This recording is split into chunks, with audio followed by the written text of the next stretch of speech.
What's Shouse short for? Shit house? Just kidding, of course. Or am I?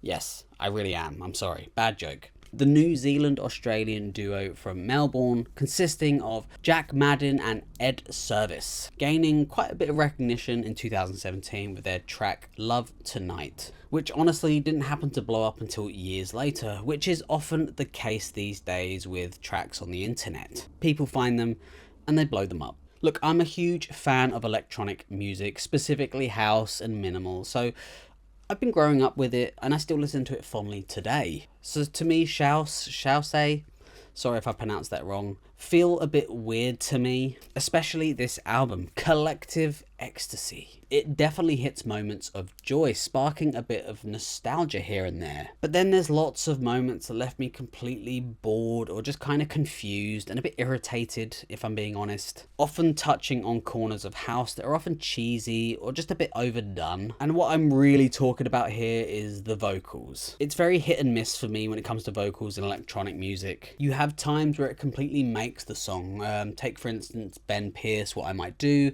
or Your Love, Route 94.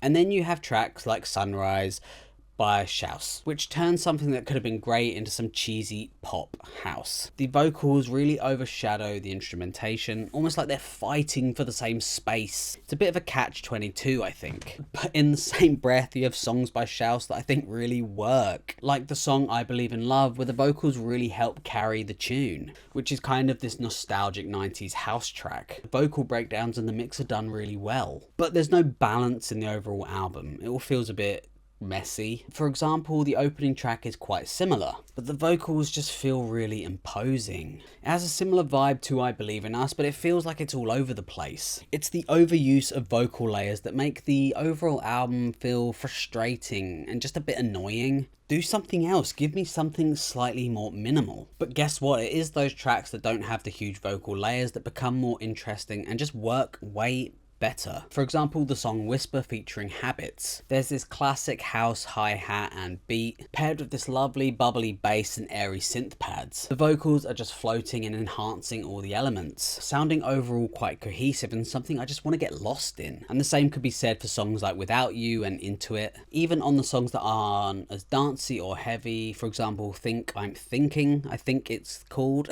feeling a bit more overall quite trippy, and the vocals really add to that atmosphere. They're dreamy and spacious, which actually brings me back to the overall mix of the album, which is so good. Like, it really is just well done overall. Which brings me on to the lead single, Love Tonight, which kind of goes against everything I just said. Kind of. I am loving the tone. It feels dark and that wind flute really adds some nice texture. Surprisingly, this is an instance where the group vocals add something to the song, but I think it's because the instrumental is quite minimal. Everything feels well placed, like it has a purpose and not just layered on top of each other. As if the song Sunrise wasn't bad enough, we get a reprise of it. It's pretty much the same song without any of the energy. So yeah, this Shouse album is a bit of a roller coaster. You have your ups and you have your downs. When they strip things back and let the atmosphere shine, they really hit something beautiful. The groove, the space, you can kind of get lost in it. But when they swing the other way, drowning everything in choir stacks, it feels more like a wall than a performance. When the balance works, like on the lead track, it really, really works. But I think they just do too much of it, expecting the same result. Look, I wouldn't call it a bad album, it's just an inconsistent one. So saying all of that, I would probably give this album a 5 out of 10. Thank you so much for watching. I hope you enjoyed it. Let me know below. I really appreciate all your comments and everything. So feel free to leave a like, comment, subscribe, whatever you like. Let me know what you'd like me to do. Are there any kind of videos you want me to make? You know, topics, themes, whatever. So again, thank you so much, and till next time.